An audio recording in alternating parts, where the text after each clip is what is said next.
भारतीय राजनीति में जब जब गठबंधन की बिसात बिछती है तब तब चेहरे और समीकरण दोनों का गणित बदल जाता है। बिहार में राहुल गांधी और तेजस्वी यादव की वोटर अधिकार यात्रा इसी बदलते राजनीतिक गणित की सबसे ताज़ा मिसाल है। इस यात्रा का अंतिम पड़ाव आते आते समाजवादी पार्टी प्रमुख अखिलेश यादव का इसमें शामिल होना महज औपचारिकता नहीं बल्कि बेहद सोच समझकर रची गई रणनीति का हिस्सा है। सवाल यह है कि आखिर अखिलेश को सीवान, सारण और भोजपुर की धरती पर उतारने के पीछे प्लान क्या है? क्या ये सिर्फ MY समीकरण को PDA पिछड़ा दलित अल्पसंख्यक में विस्तार देने की कवायद है या इसके पीछे और गहरी राजनीतिक चालें छिपी हैं? अखिलेश का पटना से निकलकर सीवान, सारण और भोजपुर तक राहुल तेजस्वी के साथ कदम ताल करना कोई साधारण बात नहीं है। ये जिले उत्तर प्रदेश से सटे हैं और यहाँ की भाषा, संस्कृति, रिश्ते और सियासत सब में यूपी की छाप साफ दिखती है। यही वजह है कि महागठबंधन ने अखिलेश को इन्हीं जिलों में उतारा है।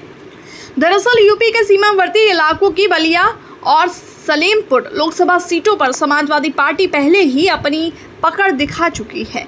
ऐसे में अखिलेश का यहां उतरना महागठबंधन के वोट बैंक में अतिरिक्त ऊर्जा भरने की कोशिश है। लेकिन ये खेल सिर्फ मुस्लिम, यादव या सीमावर्ती प्रभाव तक ही सीमित नहीं है। असली दांव सवर्ण वोटों, खासकर ब्राह्मणों को साधने का है। छोटे लोहिया कहे जाने वाले जनेश्वर मिश्रा, जिनकी राजनीतिक विरासत बलिया के बैरिया इलाके से जुड़ी है, उनकी स्मृतियां अब भी ब्राह्मण समाज में असर रखती हैं। यही बैरिया बिहार के इन 3 जिलों की सीमा से जुड़ा हुआ है। अखिलेश की मौजूदगी इस समाज में संदेश देने का काम करेगी कि महागठबंधन ब्राह्मण मतदाताओं की अनदेखी नहीं कर रहा। रणनीति का दूसरा पहलू 2020 के विधानसभा चुनाव से जुड़ा है। उस चुनाव में महागठबंधन ने सीवान, सारण और भोजपुर में बेहतरीन प्रदर्शन किया था। अब कोशिश यही है कि उस सफलता को दोहराया जाए और जहां पिछली बार कमजोरी रही, जैसे गोपालगंज में, उसे सुधार लिया जाए। गोपालगंज लालू यादव का गृह जिला है, लेकिन यहां महागठबंधन पिछली बार बुरी तरह पिछड़ गया था।